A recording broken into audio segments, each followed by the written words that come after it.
आज लोगों की इच्छा है कि भाजपा को घर बैठाया जाए, लेकिन अगर हम इस लड़ाई को और अच्छे ढंग से लड़ते तो हम शायद ये दोनों सीटें भी जीत जाते। कहा जाए तो अगर मॉरली भाजपा की और माननीय प्रधानमंत्री जी की अपनी ये हार है। ना तो इन्हें जो ये बहुमत की बात करते थे 370 400, ना तो उसके कहीं नज़दीक भी पहुँचे ये।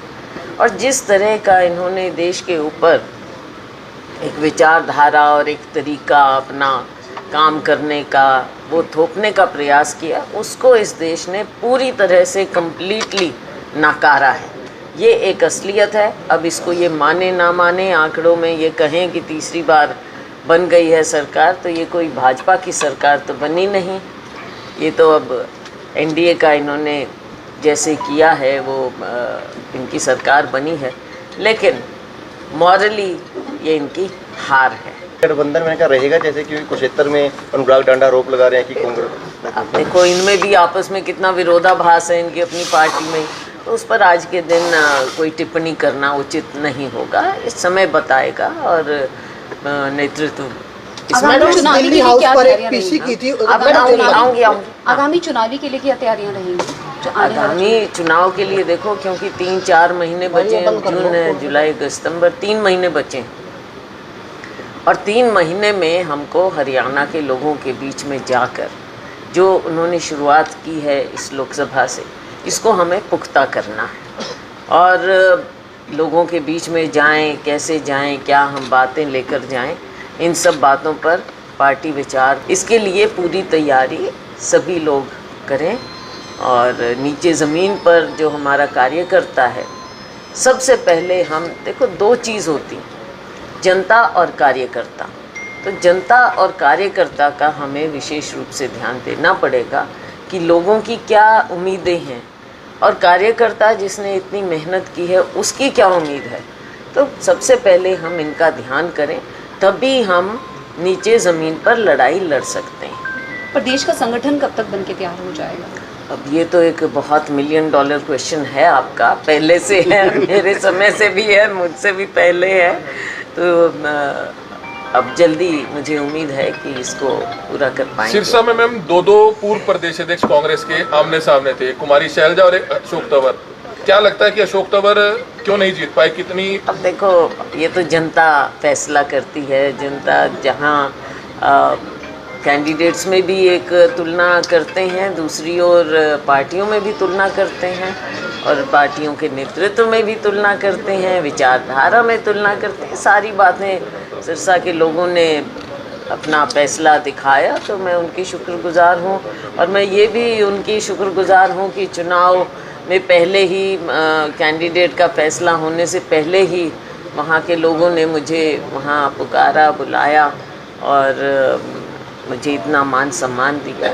मैम दिल्ली हाउस पर हुड्डा जी ने और उदयभान जी ने और भी सांसद थे, पीसी की थी, लेकिन आपको वो भूल गए, उदयभान जी भी भूल गए और हुड्डा जी भी भूल गए। जनता ना भूले, किसी और के भूलने से मुझे क्या फर्क पड़ता है? नहीं, आपका नाम क्यों नहीं लिया गया? ये तो वो तो आप उनसे पूछना, मुझे क्या मालूम। लेकिन लगता है अब इकट्ठा होने की जरूरत है, विधानसभा चुनाव है। इकट्ठा तो हमेशा सिर्फ कल और आज की बात नहीं है, अतीत की और आज की बात नहीं है, भविष्य की बात भी नहीं है। ये बात ये है कि जब तक लोगों के सामने आप विकल्प कैसे बनते हैं? पार्टी के कारण, और विकल्प लोग पार्टी में ही देखते हैं।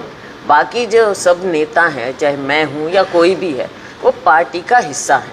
ये बात कभी नहीं भूलनी चाहिए। ये बात भूलकर अगर हम कार्यकर्ता और लोगों के उम्मीदों को भूल जाएं और केवल अपना परिवार का ही पोषण करते रहेंगे, तो ना जनता हमको इस चीज़ में फिर अपनाएगी ना। तो ये जो भी चीज़ें हैं इन पर ध्यान देना पड़ेगा। जनता और कार्यकर्ता का सबसे पहले, कार्यकर्ता की लड़ाई लड़नी है हमने। इतने साल से जो कार्यकर्ता हमारे लिए लड़ रहा है, आज हमने उसके लिए अपना तो ठीक है, सबको मिल जाता है, कुछ भी मिल जाता है। 5 सीटें कांग्रेस ने जीती है, इसका असर लगता है आपको विधानसभा चुनाव में पड़ेगा? इस पे क्या पूरा पड़ेगा, इस पे इसका भी पड़ेगा। और लोगों में जो एक उम्मीद है और इच्छा है, आज लोगों की इच्छा है कि भाजपा को घर बैठाया जाए और जो भाजपा की पिछले 10 साल से आप देख रहे हैं जन विरोधी नीतियां हैं, केंद्र की हैं, राज्य की हैं। राज्य में तो इन्होंने खुद अपनी कमजोरी दिखा दी। आखिर में जाके जैसे मुख्यमंत्री बदला, केंद्र की कमजोरी आपके सामने ही आ गई है। जैसे माननीय प्रधानमंत्री जी भी मुश्किल से 1.5 लाख से जीते, शुरू में तो 3-4 घंटे तो वो हार ही रहे थे। और राज्य की कमजोरी आपने देखी, सो कॉल्ड सीएम सिटी पहले भी थे, आज भी हो आप।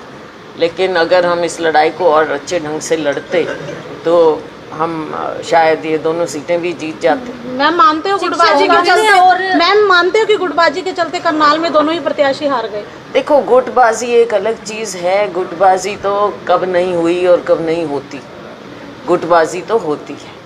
लेकिन लड़ाई हम कैसे लड़ते हैं, कैंडिडेट हम कैसे तय करते हैं, कुल पार्टी लड़ाती कैसे है, ये भी बातें बहुत सी हैं। मैं मानते हो अगर संगठन होता तो फायदा होता? संगठन भी एक हिस्सा है, इलेक्शन के एक हिस्सा है ये। मनोहर लाल खट्टर को 2 अहम मंत्रालय मिले हैं, कल उन्होंने कार्यभार संभाला है, शुभकामनाएं देना चाहिए? बिल्कुल बिल्कुल, मैं शुभकामनाएं देना चाहूँगी और मैं उम्मीद करूँगी कि पूरे हरियाणा का फ़ायदा होगा, उनसे भी फ़ायदा होगा और राविंदर जीत जी से भी और कृष्णपाल गुर्जर जी से भी फ़ायदा हमको मिलना चाहिए, हरियाणा को बिल्कुल मिलना चाहिए। और हम आगे देखेंगे। अब पीछे तो देखा आपने कि आवास की जहाँ तक बात हो, तो पिछला जो हमारे समय में पैसा दिया गया था, मैं भी मंत्री थी इस मंत्रालय में, हाउसिंग में थी, तो उस समय का पैसा आज तक 10 साल इनके बीत गए, वो भी पूरी तरह से नहीं खर्च कर पाए जब नीचे इनकी सरकार। लेकिन अब मैं पूरी उम्मीद करती हूँ कि मेरी शुभकामनाएं मैं देना चाहूँगी। मैम अभी संडे को एक सम्मेलन ना हो जाए, विधानसभा में नुकसान से कैसे बचें, इस चीज़ को भी देखना चाहिए। हरियाणा का बेरोजगार युवा विदेश जा रहा है, लगातार ऐसे डोंकी के माध्यम से कई केस हो चुके हैं, कोई मर रहा है वहाँ पर, फिर लाने के लिए दिक्कत है। तो किस तरीके की नीतियाँ बनाई जाएंगी? ये तो हरियाणा भी है। हरियाणा में सबसे बड़ी दिक्कत क्या है? बेरोजगारी की। अब बेरोजगारी, सरकारी नौकरियाँ खाली पड़ी रहती हैं लाखों, और निजी क्षेत्र का आप गला घोंट रहे हैं, उनको प्रोत्साहन नहीं दे रहे। MSME जहाँ पर सबसे ज़्यादा रोज़गार मिल सकता है, वहाँ पर आप कोई मदद नहीं कर रहे। छोटे यूनिट हमारे बंद हो रहे हैं, तो ना निजी क्षेत्र और सरकारी तो आप नौकरियाँ निकाल ही नहीं रहे। निकाल भी देंगे तो बाहर वालों को मिल जाएंगी या फिर उनके पेपर लीक हो जाएंगे। ये एक ऐसा मुद्दा है जिसकी ओर भाजपा सरकार कतई गंभीर नहीं है, और इसी कारण से हमारे युवाओं का शोषण होता है, चाहे विदेश में हो चाहे अपने देश में हो, राज्य में। गुटबाजी कभी खत्म होगी मैम? गुटबाजी तो देखो, अब सब अगर अपना मन साफ करें, मन तो साफ करना चाहिए ना, पार्टी को साथ लेकर चलने की इच्छा मन में होनी चाहिए। मैं और मेरा की जब तक सोच रहेगी तब तक हमारे कार्यकर्ता को नुकसान होगा, राज्य को नुकसान होगा, सेल्फ को शायद नुकसान ना हो, क्योंकि हमारे जैसे तो चलो इस लेवल पे, लेकिन आम लोगों का और कार्यकर्ताओं का, पार्टी के लिए जो खून पसीना बहाते हैं, उनका नुकसान नहीं होना चाहिए ना।